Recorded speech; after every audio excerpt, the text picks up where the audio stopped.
Calgary City Council has passed a motion for citywide rezoning, meaning that if you've spent your lifetime paying off your mortgage and investing in a neighborhood you love, all of that could be undone when the modest bungalow beside you is torn down and a fourplex is built in its stead. It also means that if you're looking for somewhere to rent or own in Calgary, the chances of finding a detached home with room for your growing family are increasingly slim. What's more likely is that you'll have neighbors pressed up on both sides, so close you can hear what movie they're watching and smell what they made for dinner. You'll probably have an Airbnb beneath you. Hopefully those weekend parties aren't too loud. And another unit out back in what was once a backyard for children to play in and mothers to garden in. Alberta Premier Danielle Smith has said she's concerned that Calgary City Council rammed through this motion despite outrage from Calgarians so it could get their hands on federal money. But one thing is increasingly clear. It's getting harder and harder for the middle class. And while Prime Minister Justin Trudeau often pegs his government as working to help those trying hard to join it, he's doing a dang good job of wiping it out and replacing it with the ruling class and the rest of us tax slaves forced to support it. I'm Rachel Emmanuel, and this is the Alberta Roundup. Rachel Emmanuel brings the news each day on Alberta Roundup. She has her say. Okay, everyone, taking a look at our first story here, a motion to allow for blanket rezoning in Calgary and create higher density housing was passed on Tuesday night in a 9-6 vote, along with numerous amendments. The vote comes after the City Council's longest ever public hearing, which began on April 22, and it was focused on the efforts to rezone all of Calgary's residential areas that currently only allow for single-family homes. Over 3 weeks, it included multiple 12-hour days, 736 speakers, and 238 panels. These are the councillors that voted against the motion. Councillors Dan McLean, Sean Chu, Peter DeMong, Terry Wong, Sonia Sharp, and Andre Chabot. Those in support of the bylaw spoke of its ability to eliminate bureaucratic processes allowing Calgary to adapt to a growing population and help those in precarious housing situations, as well as reinforce other aspects of the housing strategy. More than 20 amendments were made to the motion during the meeting, including measures to increase residents' ability to implement privacy measures on their property and giving communities further say in what type of developments are being built in their neighborhoods. Here's Calgary Mayor Jody Gondek responding to the motion once it was passed. By passing this rezoning, we are not forcing anyone to build anything specifically. We are simply opening the door for people who would like to build this type of product to do so, and we have strengthened what happens at development permit by allowing neighbors and community members to have a say. Alberta Premier Danielle Smith was asked what she thinks about the changes being pushed through despite so much opposition from Calgarians. Here's what she had to say. Well, I've been watching this because it was a process that was started under the prior mayor and became pretty controversial. And I believe it was called the Community Guide or something at the time, and became something that I believe that residents of Calgary weighed in on in the last election. What had me concerned is that it seemed like the resurgence of this was tied to a bilateral deal that the city of Calgary signed with the federal government. Of course, it's emerged, it's a little bit murky. It's first, seems like the federal government said, yes, they need to make these changes. And then it sounded like the municipality said, no, we've got the authority to, and there's no tie to the money. I don't know what the real answer is there, but it does concern me if municipalities feel that they have pressure from the federal government to change their policies in order to get a couple $100 million. That's part of the reason why we've brought in Bill 18. The Premier also said that policies like this are why her government put forward Bill 18, which would prevent municipalities from signing deals directly with the federal government without provincial sign-off. The Premier also said we'll see whether there's widespread support for this motion when the municipal elections come around in a year and a half. Moving into our next story here, Alberta is once again voicing its opposition to the federal government's proposed capital gains tax increase and is urging the Liberal government to reconsider this policy along with a host of other provinces. Alberta Finance Minister Nate Horner sent a letter to his federal counterpart Chrystia Freeland warning her that the budget proposal would harm Canadians' future standards of living. In the letter, Horner said, quote, "Your proposed tax increase is also damaging and unfair to the many small business owners who plan for retirement and are relying on the assets they built up and held in their small businesses." Horner urged Freeland to reconsider the fairness of such a tax increase on family savings, as they do not have a taxpayer-supported pension plan like the Liberal minister and her colleagues. Canada's largest business groups, along with Canadian CEOs and tech leaders, have pleaded with the federal government to scrap their, quote, ill-advised inclusion rate increases that would cause, quote, harm to the Canadian innovation economy. Finance Minister Chrystia Freeland announced plans alongside the 2024 federal budget to tax Canadian companies and individuals on 2/3 of their capital gains, increasing from 15%. Prime Minister Justin Trudeau has defended the tax increase, saying it would generate $20 million in revenue for social programs. Moving into our next story here, the Alberta government is paving the way for a complete overhaul of the province's healthcare system, and its plans include new ministerial positions for specific healthcare branches. The Health Statutes Amendment Act, or Bill 22, intends to ensure that Albertans can have access to a primary healthcare provider, receive urgent care without long waits, have access to continuing care options, and obtain mental health and addictions treatment. If passed, proposed Bill 22 would transition Alberta Health Services to 4 sector-based provincial health agencies, including primary care, acute care, continuing care, and mental health and addiction. The changes aim to improve patient care and better support frontline healthcare workers who work in organizations focused on their specific areas of expertise. Here's what Health Minister Adriana LaGrange had to say about it in a press conference earlier this week. By updating legislation to enable better governance and oversight of healthcare, we are laying the foundation for a stronger, unified provincial healthcare delivery system.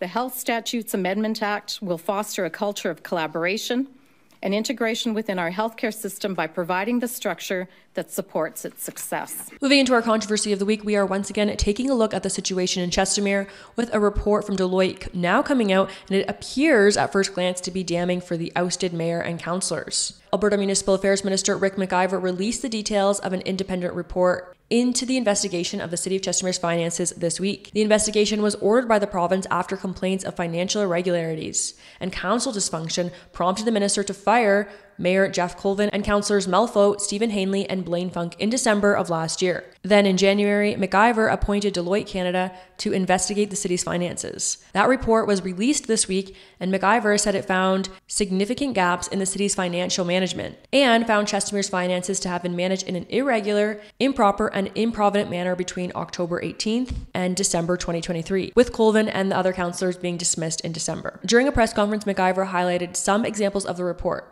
Let's take a look. The inspector tested 565 council expenses undertaken by the mayor and councillors and found that one of them was submitted with full documented, reviewed, and approved. Now, as some of you know, I have been covering the Chesteremere situation closely over the past couple of weeks. I had Mayor Colvin and former councillor Stephen Hanley on my show. I also spoke to some Chesteremere residents to see how they feel about the situation. Mayor Colvin and the councillors have actually been traveling the province, speaking to rooms of people, explaining the situation, so it doesn't appear that they're trying to hide anything. I reached out to Mayor Colvin this week to get his response to the report, and he, of course, disputed it.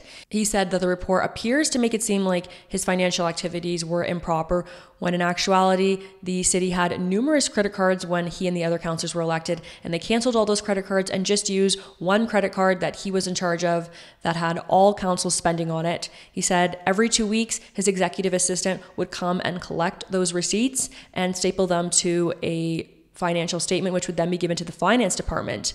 Now, he said when Deloitte was going to do their report, they could not find any of the receipts, and they claimed that the financial statements had not been filed. Colvin said that isn't the case, and I actually also spoke with his executive assistant who backed up that claim and said she absolutely collected those receipts every 2 weeks and sent them to the finance department. So it certainly seems there is more going on to the story here. My question of the week for you all is, what do you think is going on in Chesteremere? Do you think that Municipal Affairs Minister Rick McIver was right to fire the mayor and these councillors, or do you think that there is something untoward happening here? Moving into what we're watching in the weeks to come, I know that you will all be very interested in this story, and I suspect many of you to attend this event. The United Conservative Party Riding Association of Calgary Lougheed is planning a town hall to discuss the harms and even deaths attributed to the COVID-19 vaccine. The event, titled An Injection of Truth Town Hall, will host vaccine researchers and critics in Calgary Lougheed next month, according to a listing on the UCP's official website.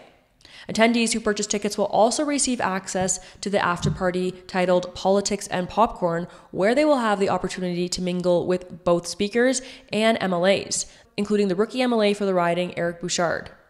The event page reads, "Was your child killed or injured by a COVID shot? Do you have a story to tell? You should be heard."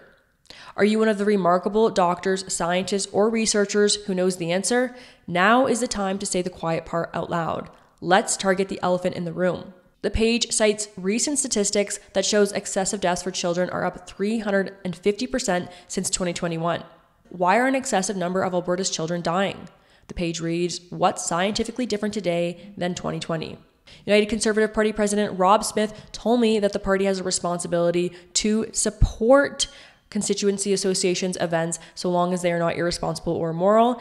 He's also putting pressure on Alberta Premier Danielle Smith to amend COVID-19 vaccine policy, and I'll have an episode about that next week, so you guys are definitely going to want to stay tuned for that. Okay, everyone, and just ending on a lighter note this week, I often get emails from different groups trying to get their work published. Usually it's not super relevant to this audience, but I did get this one study this week that I thought was pretty funny about the different ways to pronounce Edmonton. Apparently, there isn't a lot of consensus about how Alberta's capital should be pronounced. 78 people said it should be pronounced as Edmonton. That's the crowd favorite. 57 said it should be pronounced as Edmonton, and some strongly felt that you need to pronounce the D.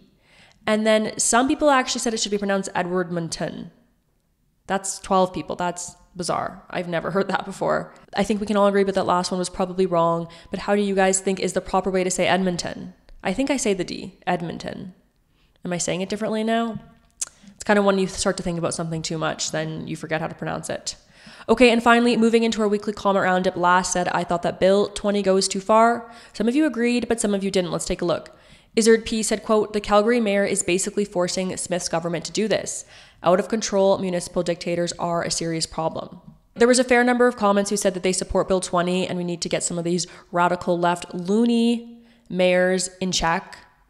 That being said, maybe it was because COVID-19 was such a defining moment. I was in my early 20s, just as 9/11, I'm sure, was a defining moment for some of you. You know, we all kind of have that traumatic thing that happened maybe early on in our lives that really shaped a lot of the way that we see the world. COVID-19 was definitely that for me. My political views radically changed during COVID-19, and I became so much more skeptical of government. And even since covering government so closely as I obviously have been doing, I'm very wary of them, even when we seem to have a good government. And I do think the Smith government is by and large doing a good job. I'm still not, eager to hand them over tons of power. I don't like this policy. I explained that very clearly last year. You guys can go back and hear my monologue last week. I just think it gives the government too much power. And even if you like the Smith government, Danielle Smith is not always going to be premier. I hate to break it to you guys. There's even a chance that we could have an NDP government again. So I'm just wary of giving any government too much power. And we can't forget the scariest words in the English language are, I'm from the government and I'm here to help. User Disdriver said, it goes too far. Province should not be able to unilaterally recall councillors or mayors. For everyone supportive of the changes, what if you have a good city council and terrible provincial government? Then the province will force their agenda on you, like the feds are doing to Alberta now.